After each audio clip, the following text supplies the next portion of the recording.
Hello students,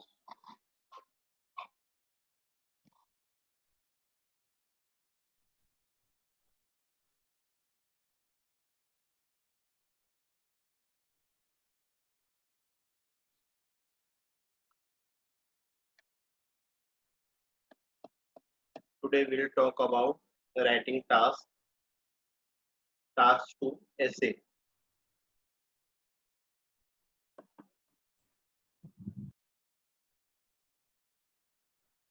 जैसा कि हम जानते हैं राइटिंग टास्क जो आइल्स का राइटिंग टेस्ट है उसके दो टास्क है। टास्क 1 एकेडमिक में डायग्राम या ग्राफ वगैरह का डिस्क्रिप्शन और जनरल में लेटर राइटिंग, जबकि एकेडमिक या जनरल दोनों में जो दूसरा टास्क जिसका 60% वेटेज है वो है पार्ट 2 एसे राइटिंग, जो हमें 250 वर्ड्स में लिखना है प्लस 10%, यानी 270 टू 280 वर्ड्स।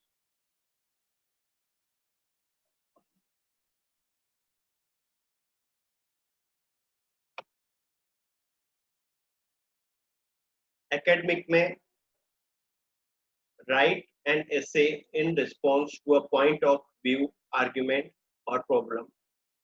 आपको कोई व्यू या आर्ग्यूमेंट या प्रॉब्लम ऐसा सब्जेक्ट आपको दिया जाएगा जिसके रिगार्डिंग आपको अपने आर्ग्यूमेंट्स या व्यू या प्रॉब्लम के सॉल्यूशन पेश करने हैं। एकेडमिक राइटिंग में खास ध्यान रखें कि जो आपका आंसर होगा वो फॉर्मल स्टाइल में और एकेडमिक वे में होगा, जबकि जनरल में भी ऐसे आएगा आपको, उसमें भी आपको व्यू, आर्गुमेंट या सॉल्यूशन देने होंगे प्रॉब्लम के अपने नजरिए से, लेकिन वो थोड़ा मोर पर्सनल हो सकता है एकेडमिक से। पर एकेडमिक में खास ध्यान रखें, जब भी आप एकेडमिक का राइटिंग टास्क 2 या 1 लिखते हैं तो आपको टोटल फॉर्मल रहना है और जो आपका आंसर होगा वो भी फॉर्मल वे और एकेडमिक वे में होना चाहिए।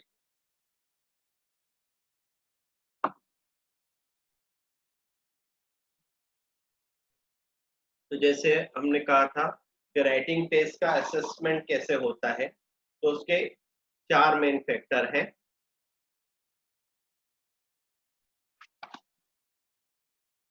ये राइटिंग का पेपर है,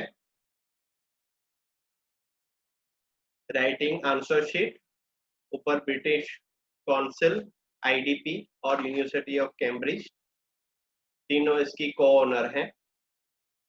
ये आपका इधर कैंडिडेट नेम आएगा, नंबर आएगा, सेंटर नेम, डेट, एकेडमिक या जनरल जो भी आप एग्जाम दे रहे हैं। इधर आपको टास्क 1 लिखना है 150 वर्ड्स में।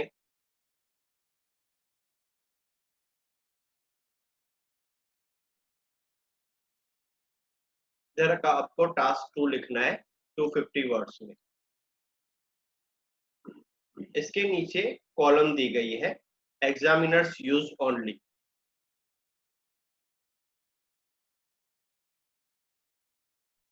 इसमें दो एग्जामिनर के नंबर है, एग्जामिनर 1 टास्क 2, एग्जामिनर 1 2 टास्क 2। इसमें टीआर लिखा है, TR in the sense task response. 260 to 270 word आप लिखते हैं तो आपने टास्क अचीव किया, लेकिन वो 50% ही अचीवमेंट है। 50% है जो आपको क्वेश्चन दिया गया है उसके रिगार्डिंग और रिलेवेंट अगर आपने लिखा है तो ही टास्क अचीव हुआ कहा जाएगा। ये स्कोरिंग सब्जेक्ट है, इसको आपको प्रैक्टिस करनी है कि आप 40 मिनट्स में 270 टू 280 वर्ड्स लिखने की प्रैक्टिस कर सकते। Cohesion and coherence, linking words इसके लिए इस्तेमाल करने हैं आपको। इसका वेटेज 25% है। इसमें जो भी आप लिखेंगे वो क्रमशः, ये जो आइल्स की राइटिंग एग्जाम होती है वो रिफ्लेक्टिव वे में होती है। रिफ्लेक्टिव इन द सेंस, कई स्टूडेंट कहते हैं 2-2 बार आइल्स देते हैं, मैंने तो बहुत अच्छा लिखा था लेकिन मेरे पाए ही आए, कम आ रहे हैं। आपने अच्छा लिखा लेकिन सामने पढ़ने वाले को अच्छा लगना चाहिए, इन द सेंस रिलेवेंट होना चाहिए। तो उसके लिए कोहेजन एंड कोहेरेंट बहुत जरूरी है। आप क्रम से बात कर रहे हो, स्टेप बाय स्टेप बात कर रहे हो, वो कोहेजन एंड कोहेरेंट। फिर आता है LR, LR for lexical resources. Lexical resources यानी शाब्दिक भंडार। आपके पास शब्दों की कितनी वैरायटीज है, कितने सिनोनिम है, कितने न्यू वर्ड्स आपको इंग्लिश के आते हैं, वो आप इसमें कर सकते हैं, लेकिन रिलेवेंट वे में, जहां पे उसका अप्रोप्रिएट यूज होता है, नेचुरल वे में। ये लास्ट है ग्रामर। ऐसे आयर्स में ऐसा कहा जाता है कि राइटिंग में ग्रामर मेन है। मैं कहना चाहूंगा ग्रामर मेन है, लेकिन उसका वेटेज 25% ही है। बाकी 25% lexical resources, 25% cohesion coherence, 25% task response का है। तो आप अगर स्कोरिंग करना चाहते हैं तो पहले आप वर्ड्स लिखने की प्रैक्टिस करें, कोहेरेंस लिंकर्स यूज करें, न्यू वर्ड्स सीखें, करेक्ट स्पेलिंग सीखें, सिनोनिम्स सीखें, और ग्रामर पर अपनी पकड़ मजबूत बनाएं। इधर साइड में कॉलम दिया हुआ है अंडरलाइन। अगर आपके वर्ड्स अंडरलाइन है या ऑफ टॉपिक है तो उसकी पेनल्टी होती है। मेमोराइज, अगर आपने मेमोराइज्ड आंसर दिया है तो वो स्ट्रिक्टली नहीं चलता है, आपको उसके मार्क्स नहीं मिलेंगे। नंबर ऑफ वर्ड्स, इधर नंबर ऑफ वर्ड्स लिखे हैं, इधर पेनल्टी उसकी दी हुई है। और इलेजिबल, यानी अगर आपने कोई फॉर्मल लैंग्वेज नहीं यूज की और ऑफेंसिव लैंग्वेज यूज की है तो वो आपका इलिजिबल में आएगा। तो इसका स्कोरिंग समझ गए किस हिसाब से इसका स्कोरिंग होता है।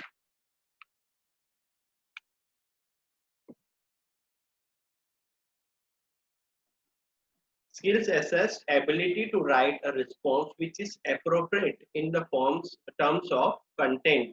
जो आपको कंटेंट दिया है उसके रिलेवेंट है आंसर, जो एग्जांपल्स दिए आपने वो उसके रिलेवेंट है। ऑर्गेनाइजेशन ऑफ आइडियाज, आइडिया आपकी ऑर्गेनाइज्ड है, प्रॉपर वे में है। एक्यूरेसी, स्पेलिंग आपके कंप्लीट है, प्रॉपर वे में आपने वर्ड्स यूज किए हैं। वोकेबलरी, आपके पास न्यू वोकेबलरी है, सिनोनिम्स है, और ग्रामर है। चारों का 25% वेटेज है, जिसमें टास्क कंप्लीशन में आप 20% आराम से अचीव कर सकते हो, ग्रामर में 15 to 20%, वोकेबलरी में 15 to 20, और कोहेजन और कोहेरेजन में 15 to 20। अगर आप इस प्रॉपर वे से, फॉर्मेट से अगर लिखते हो तो 7 बैंड आपको आराम से मिल सकते हैं, जो कि एकेडमिक के लिए रिक्वायरमेंट होती है।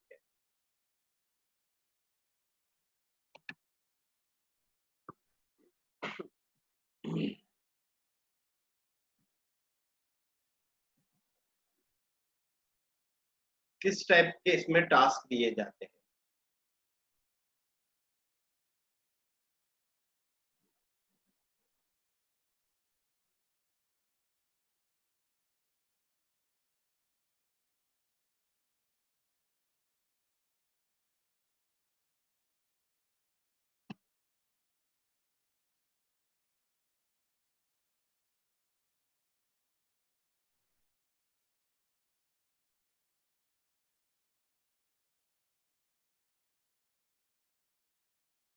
आपको इस टाइप के टास्क दिए जाते हैं। For example, you should spend about 40 minutes on this task. 40 minute इन्होंने इसलिए किया कहा है क्योंकि ये 250 वर्ड्स लिखने हैं, उसमें आपको फर्स्ट टास्क में 150 वर्ड्स लिखने हैं। टोटल टाइम आपके पास 60 मिनट्स है, तो उसका वेटेज हम काउंटेज करेंगे तो 40-60 का वेटेज आएगा, जो 60 मिनट का 60% 40 मिनट्स होता है। Write about the following topic. Some people believe that television programs are of no real value for children. How far do you agree or disagree? ये टास्क हाईलाइट किया हुआ है, पर ये जो नहीं हाईलाइट किया है वो भी टास्क में ही है। Give reasons for your answer and include any relevant example from your own knowledge or experience. तो इधर हम सबसे पहले इसमें आपको जो 40 मिनट्स हैं, आपको 3 मिनट्स तो ये समझना ही है कि ये कहना क्या चाह रहे हैं, इनको क्या चाहिए, तो ही आपकी रिलेवेंसी आएगी। तो इधर लिखा है some people believe that television programmes are of no real value for children. इसमें इन्होंने कुछ लोगों की बात कही है जो मानते हैं टेलीविजन प्रोग्राम की कोई रियल वैल्यू नहीं है बच्चों के लिए। अब इसमें इनकी राय, दो राय नहीं है कि कुछ पीपल मानते ही हैं। इसमें हमें ये लिखना है कि कुछ पीपल जो नहीं मानते हैं उनके रिगार्डिंग ही बात करनी है, क्योंकि इसमें ये इनका फाइनली है कि some people believe that television programmes are of no real value for children. अब इसमें इन्होंने हमसे क्या मांगा है, तो how far do you agree और डिसएग्री। तो हमें किस सेंस में कहना है कि programmes for programmes, television programmes are no real value for children. हम कितनी हद तक इसके साथ एग्री हैं, कितनी हद तक इसके साथ डिसएग्री हैं। इसके लिए हमें रीजंस देने हैं अपने आंसर्स के, और रिलेवेंट एग्जांपल्स भी देने हैं जो अपने ओन नॉलेज के या एक्सपीरियंस के होंगे। तो task 2 involves writing an essay on given topic. You have to answer the questions clearly and completely. आपको स्पष्टता से और पूरा उसका जवाब देना है। Give reasons for your answer. Include relevant example from your own knowledge, from your experience. Spend 40 minutes. Write 250 words is equal to 260 to 265 words. इसमें सलाह दी गई है कि finish task 2 first before addressing task 1। भाई टास्क 2 को आप पहले complete कीजिए टास्क 1 से पहले। Task 2 has twice as many marks as task 1 and is less flexible. So, if you do not get around to finishing it, you may lose more marks than when you leave task 1 unfinished. अगर आपका task 1 रह जाता है तो उसका इतना weightage नहीं है, उससे ट्वाइस वेटेज है टास्क 2 का। पर हमें टाइम मैनेजमेंट करके दोनों कंप्लीट करने हैं। पर इसमें ये कहा गया है कि पहले आपको टास्क 2 कंप्लीट करना चाहिए।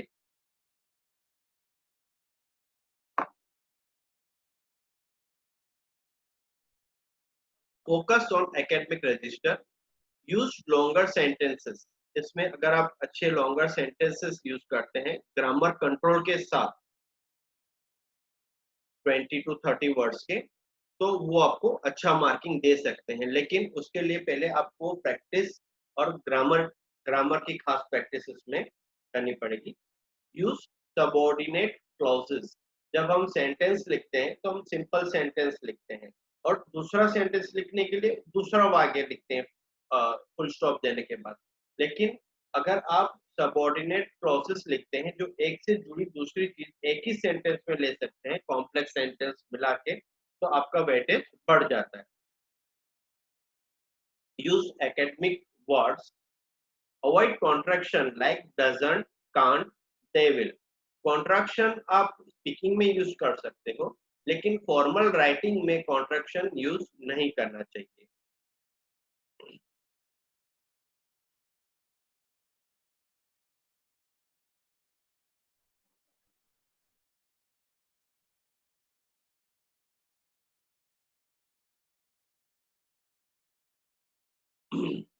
अवॉइड कॉन्ट्रैक्शन, जैसे हम कॉन्ट्रैक्शन बोलते हैं, इट इज को हम इट्स बोलते हैं, डज नॉट को हम डजंट बोलते हैं, कांट को हम कैनॉट बोलते हैं, दे विल को दे विल बोलते हैं। तो कॉन्ट्रैक्शन जो फॉर्मल लैंग्वेज आती है, उस फॉर्मल लैंग्वेज में आपको कॉन्ट्रैक्शंस नहीं यूज करने हैं। स्पीकिंग में आप कॉन्ट्रैक्शन यूज कर सकते हैं, लेकिन राइटिंग में कॉन्ट्रैक्शन बिल्कुल यूज नहीं करने हैं। जो हम चैटिंग में वैसे जो फॉर्मल इनफॉर्मल लैंग्वेज यूज करते हैं, वो इसमें बिल्कुल नहीं करनी है आपको। Avoid get phrases where possible. जहां आप प्रॉपर वे में फ्रेज में लिख सकते हैं तो उस हिसाब से ही आप लिखें, इसके अलावा नहीं। Avoid a personal tone except when giving personal opinions or talking of personal experience. जैसे इस टास्क में कहा गया है,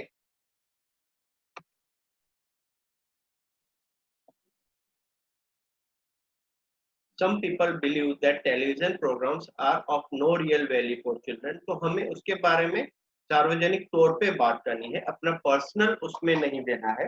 पर्सनल देना है कहाँ देना है?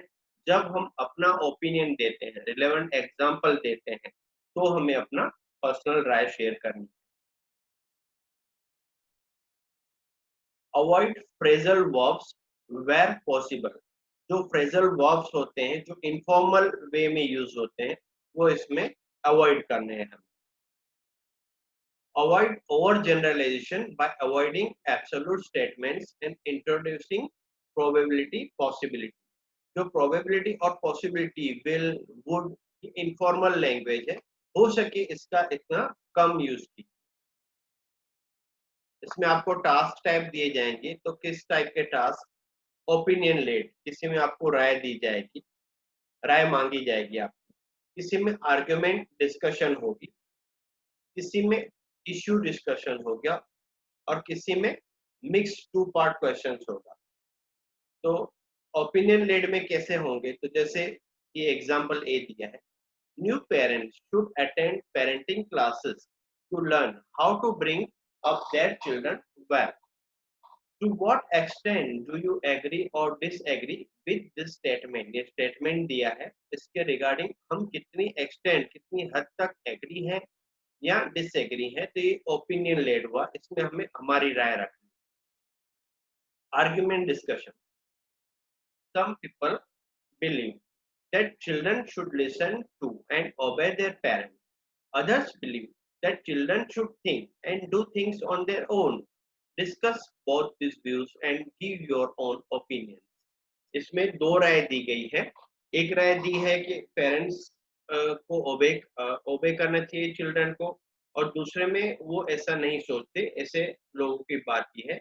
और इसमें दोनों views, discuss both views and give your own opinion, हमारी अपनी राय मांगिए। तो ये हुआ आर्ग्यूमेंट टाइप का discussion.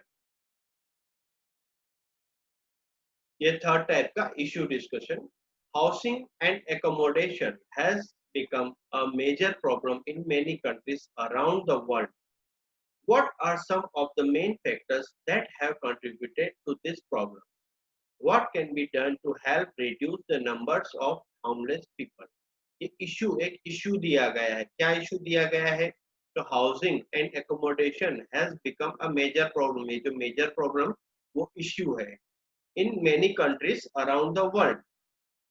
What are some main factors? हमसे क्या मांगा है? तो मेन फैक्टर क्या है जिन्होंने इस प्रॉब्लम में कंट्रीब्यूट किया है, और व्हाट कैन बी डन, हमसे राय सलाह मांगी कि इसमें आप क्या सुझाव देते हैं to help reduce the number of homeless people. आप इसमें क्या सुझाव दे सकते हैं? तो ये हो गया इश्यू। एक आपको इश्यू दिया गया और आपको प्रॉम्प्ट दिए गए, तो आपको प्रॉम्प्ट क्लियर करने हैं। Mixed 2 parts question. In some countries, people prefer to buy used things rather than new ones. Why is this case? Is it a positive or negative trend? इसमें एक सरल बात कही गई है। In some countries, people prefer to buy used things rather than new ones. Why is this case? भाई लोग पुरानी चीजें लेना पसंद करते हैं नई से ज्यादा, ऐसा क्यों? और ये जो है, इट इज अ पॉजिटिव और नेगेटिव ट्रेंड, ये आपको ट्रेंड कैसा लगता है, पॉजिटिव या नेगेटिव? तो ये जो आपने चारों क्वेश्चन आपने देखे, इन चारों का आंसर फॉर्मेट तकरीबन सेम है। आंसर फॉर्मेट है कि पहला पार्ट आपको थीसिस करना है। तो थीसिस में क्या होगा? तो ये जो क्वेश्चन जो भी दिया है, ओपिनियन मांगा है, इधर आर्ग्यूमेंट दी है, इश्यू है, या उधर मिक्स व्यू दिया है, तो उसमें थीसिस में हमें उसको, उसका जो वेटेज है 15 to 20%, जो टोटल वेटेज यानी तकरीबन 40 वर्ड्स, हमें उसका थीसिस करके इसी का पैराफ्रेजिंग करके और पूरी सिचुएशन डिस्क्राइब करनी है कि कौन सी उन्होंने सिचुएशन हमसे पूछी है। फिर आएगा बॉडी पैराग्राफ 1, बॉडी पैराग्राफ 2 और लास्ट में कंक्लूजन। तो इसे हम 4 वे में कह सकते हैं। First is the introduction, introduction in the sense of thesis, paraphrasing वो इसमें यूज करनी है।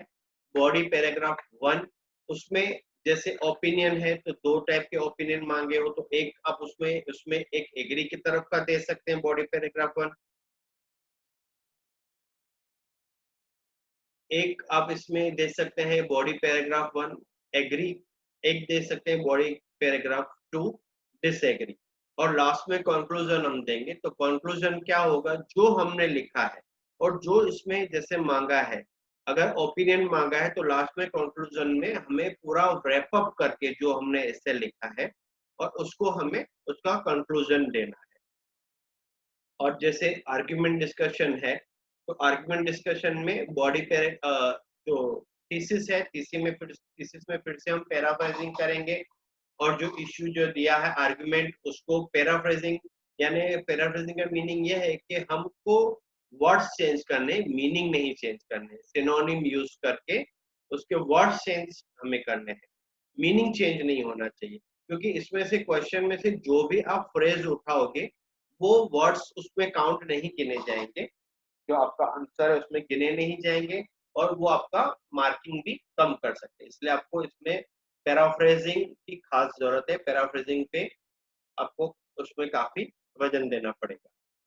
और बॉडी पैराग्राफ 1, तो बॉडी पैराग्राफ 1 तो उसका वेटेज कितना होना चाहिए, आइडियली मैं केस में कहता हूँ कि 15, 35, 35, 15, 100% में से 15% आपका इंट्रोडक्शन होना चाहिए।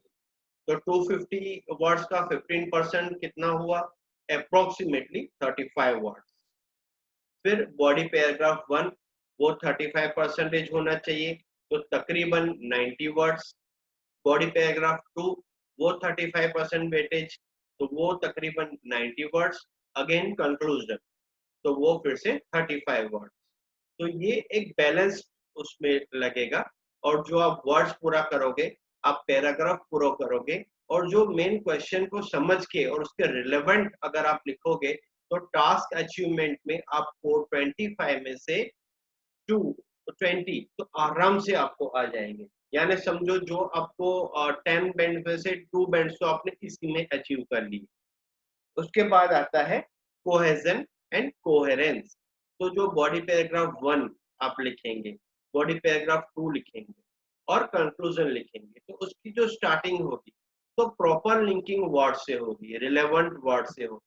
और जैसे जैसे आप उसमें स्टेप बाय स्टेप एग्जांपल्स देंगे या रेफरेंसेस देंगे तो वो उसकी आप उसके जो टाइम क्वांटिफायर्स हैं, जो भी उसके लिंकिंग वर्ड्स हैं प्रॉपर यूज करेंगे तो सामने वाले को पढ़ने में आसानी होगी। तो जितनी आसानी होगी वो आपको कोहेजन कोहेरेंस के इतने वर्ड्स देगा। क्योंकि ये जो चेकर्स एग्जामिनर्स होते हैं अप्रोक्सीमेटली 8 to 9 बैंड्स वाले बंदे होते हैं जो इंग्लिश में जिनकी मास्टरी होती है। तो उनको आपको ऐसे पढ़ने में लगना चाहिए कि कुछ अंदर प्रॉपर लिखा है, रिलेवेंट लिखा है, उसमें उन्होंने लिंकिंग ऑफ आइडियाज की है, उनकी आइडियाज जो सबके अंदर विचार होते हैं लेकिन उसमें लिंकिंग ऑफ आइडियाज वो होनी जरूरी है। फिर अगर आप उसमें वोकेबलरी अच्छी यूज करते हो, सिनोनिम्स प्रॉपर यूज करते हो, स्पेलिंग आपने सब सही लिखी है, तो आप वोकेबलरी में भी अच्छा स्कोर कर सकते हो। 15 से 20 आपको आराम से मिल सकते हैं। लेकिन याद रखिए वोकेबलरी जब यूज करते हैं तो वो नेचुरल वे में होने चाहिए, और ऐसा नहीं कि उसके लिए आपको कोई हार्ड वोकेबलरी ही चाहिए।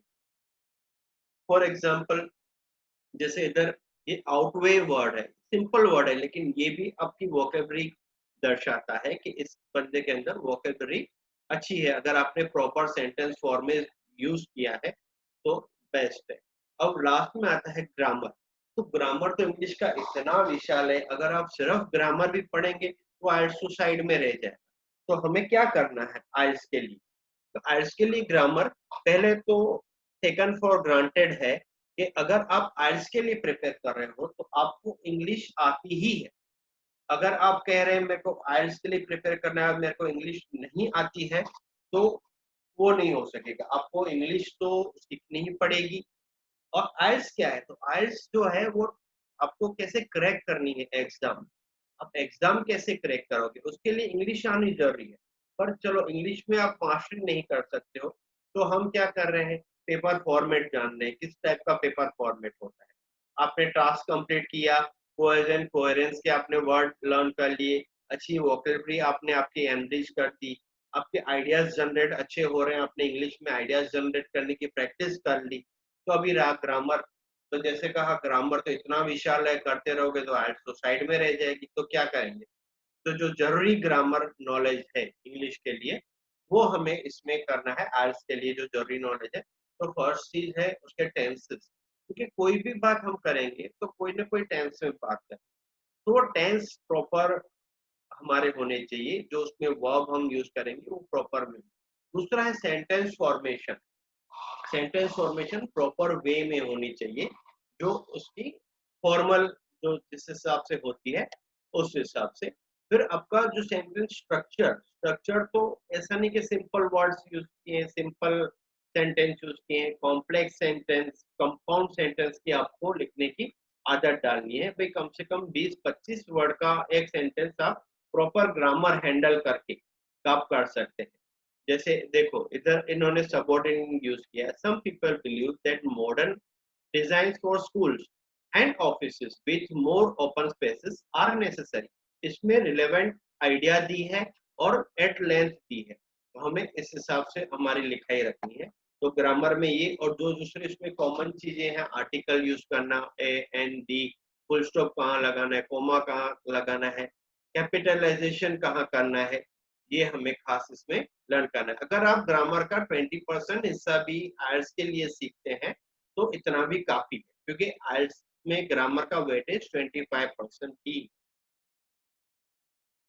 असेसमेंट क्राइटेरिया जैसे आपको कहा, टास्क रिस्पॉन्स के 25%, कोहेरेंस एंड कोहेजन के सीसी के 25, लेक्सिकल रिसोर्सेज के 25, ग्रामेटिकल रेंज एंड एक्यूरेसी के 25%। टास्क रिस्पॉन्स में क्या आता है, this criterion focuses on the degree to which the task has been answered properly.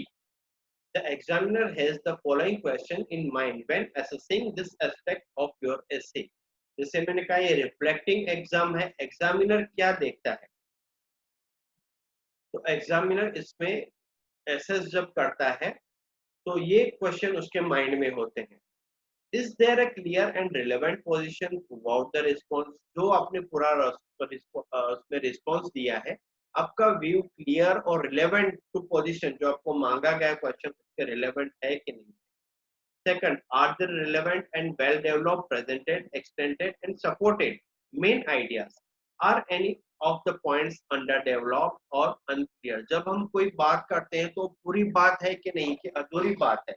जो मेन आइडिया, जो बॉडी पैराग्राफ 1 और बॉडी पैराग्राफ 1 में आपको जय वीरू थियरी अपनाई है, तो जय वीरू थियरी क्या है, तो एक मेन आइडिया, एक सपोर्टिंग आइडिया, एक मेन आइडिया होगा, एक उसका सपोर्टिंग आइडिया होगा, और दोनों क्लियर और पूरे होने चाहिए, अधूरे नहीं। Is there a tendency to over generalise, अब क्या पूरा ओवर जनरल, इसमें जो इंग्लिश ऐसे हम लिखते हैं तो हम जो उसमें डबल लैंग्वेज नहीं सोच सकते, भाई चलो इसमें भी एग्री है इसमें भी एग्री है, नहीं, हमको अपना एक स्टैंड रखना होता है। तो जितना स्ट्रॉन्ग रिस्पॉन्स होगा, पर उसके लिए ध्यान रखें कि लीगल और लेजिबल उसमें सेंटेंस यूज करने हैं, एलिजिबल नहीं तो उसकी पेनल्टी है। Do any supporting ideas lack focus, कोई सपोर्टिंग आइडिया आपने दिया है एग्जांपल्स, तो उसमें फोकस का कमी तो नहीं है। How have the different parts of the task been addressed, addresses some parts only, अगर आपके कुछ ही पार्ट्स एड्रेस करते हैं तो आपके पॉइंट्स कम हो जाएंगे, किसके संदर्भ में, टास्क रिस्पॉन्स के संदर्भ। Unevenly addresses all parts, unevenly आपने एड्रेस किया, कोई बड़ा किसको ज्यादा फोकस दे दिया, किसको कम फोकस दिया, नहीं, प्रॉपर फोकसिंग होना चाहिए। एड्रेसेस ऑल पार्ट्स, अगर आपने सब पार्ट्स को एड्रेस किया है तो उसका अच्छा पॉइंट्स होता है। सफिशिएंटली एड्रेसेस ऑल पार्ट्स, अच्छी तरफ से जो आपने जरूरी है उस हिसाब से आपने पार्ट। और लास्ट होता है फुल्ली एड्रेसेस ऑल पार्ट्स, सब पार्ट्स को आपने अच्छी तरह से, तो आप उसको पूरा उसमें आप स्कोर कर सकते हैं। अभी आ रहा है कोहेरेंस एंड कोहेजन, तो कोहेरेंस और कोहेरेंस उसमें क्या होता है, तो have you organise your information logically, जो आपकी इंफॉर्मेशन है वो लॉजिकल है कि नहीं है। Is there an overall flow of progression in your essay. Overall flow यानी जो क्रमबद्ध शुरुआत होती है, शुरुआत मध्य अंत, इस हिसाब से आपने प्रॉपर उसमें प्रोग्रेशन की है कि नहीं ऐसे में। Have you used blinkers correctly, properly and sufficiently without over or under using them? जो लिंकर्स हैं आपने प्रॉपर वे में उसको यूज किया है, करेक्टली, सफिशिएंटली, यानी जितना जरूरी है इतना, उसमें आपको ओवर यूज भी नहीं करना है, अंडर यूज भी नहीं करना है। Have pronouns been used correctly and do they have clear references? Pronoun हम यूज करते हैं जहां नाउन को रिप्रेजेंट करना है, जहां प्रोनाउन यूज करना है, तो हमने वो प्रॉपर करेक्टली यूज किया है कि नहीं क्लियर रेफरेंस के साथ, तो वो कोहेजन एंड कोहेरेंस में आता है। Have you organise the text in paragraphs logically and sufficiently. आपने जो टेक्स्ट उसमें पैराग्राफ में लिखा है वो लॉजिकली और जितने चाहिए इतने वर्ड्स के और परफेक्ट उसके प्रोपोर्शन में लिखा है कि नहीं। इसके बाद आता है लेक्सिकल रिसोर्सेस। लेक्सिकल रिसोर्सेस में आपका क्या काउंट करा जाएगा, तो दो चीजें, एक वर्ड्स, वर्ड्स में आपकी रेंज और फ्लेक्सिबिलिटी कितनी है, रेंज लेवल कौन सा है आपका, कौन से लेवल का आप वोकैबुलरी यूज कर रहे हैं, प्रेसिशन परफेक्शन कितना है आपका, स्टाइल फॉर्मल है, इनफॉर्मल है, इलिजिबल है, कैसी स्टाइल है, कोलोकेशन, कोलोकेशन यानी जिस वर्ड के साथ जो यूज होता है प्रीफिक्स सफिक्स वही यूज करना, उसे कहते हैं कोलोकेशन।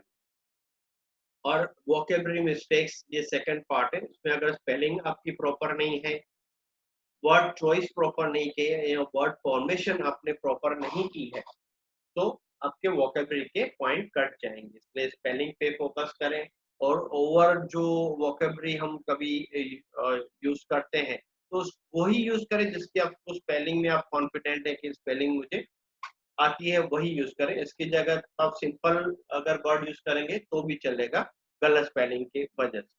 वर्ड चॉइस प्रॉपर करनी है हमें, कौन से वर्ड कहाँ सूट होगा, और वर्ड फॉर्मेशन। अभी ग्रामेटिकल रेंज में ये लोग क्या देखते हैं, तो have you used a wide variety of sentence structures naturally and appropriately?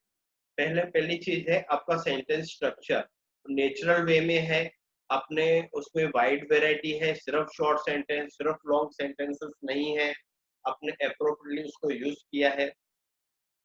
How often have you use complex structure? अगर आपको अच्छा स्कोर करना है तो आपको कॉम्प्लेक्स स्ट्रक्चर लिखने की प्रैक्टिस करनी चाहिए, पर ग्रामेटिकल कंट्रोल के साथ। एरर्स, आपने कितने एरर किए हैं,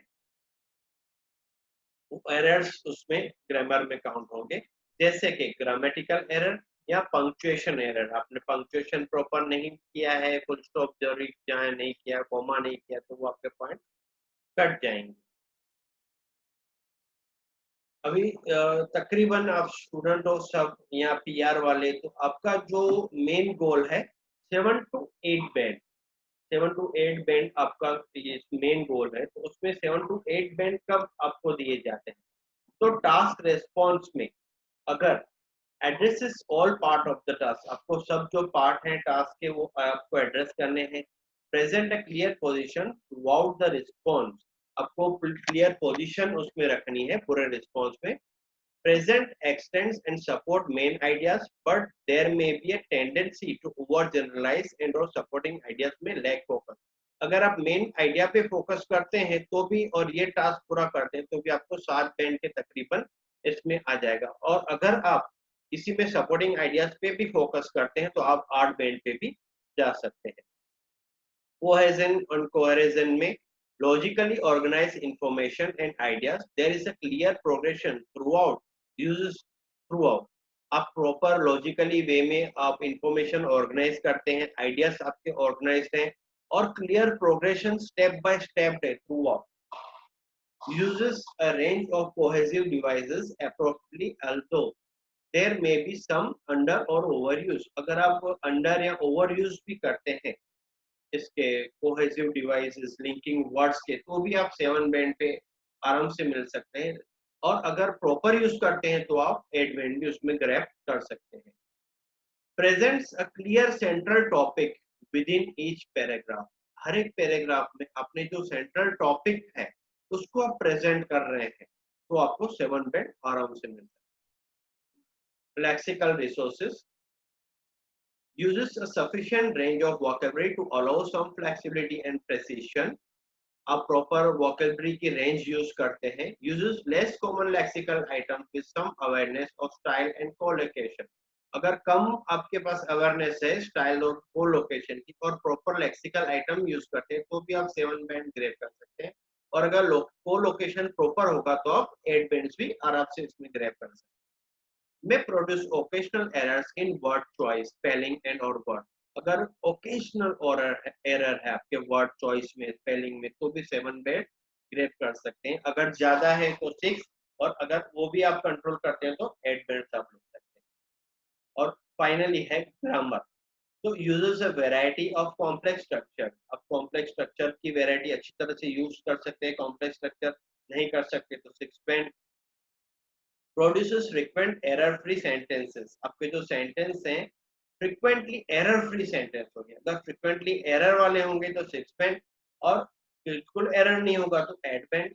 और has good control of grammar and punctuation but make a few. अगर फ्यू एरर्स हैं और आप ग्रामर और पंक्चुएशन प्रॉपर आपने लगा, पंक्चुएशन पे खास फोकस किया है इधर, तो उसको आपको फोकस करना है। अगर वो भी एरर नहीं होंगे तो आप 8 बैंड अच्छी तरह से ग्रेप कर सकते हैं। इसलिए ये जो आइल्स की एग्जाम है उसमें आप कितने भी लेटर लिखो, कितने भी आप ऐसे लिखो, प्रैक्टिस करो, लेकिन जब तक आपको इसका प्रॉपर फॉर्मेट नहीं पता है तब तक आप इसमें जो मन चाहे बैंड्स आप इसमें नहीं लगा सकते। इसीलिए अब मैंने इस पे फोकस किया है। आज का पूरा लेसन इसके फॉर्मेट और किस हिसाब से इसकी मार्किंग होती है इस पे डिसाइड किया है। अभी कल हम इसमें यही डिसाइड करेंगे कि इसका प्रॉपर एक हम फॉर्मेट ले लेंगे, उसका मॉडल आंसर लेंगे और उसी पे हम पूरा कल का क्लास चलाएंगे। ठीक है, ओके, गुड बाय।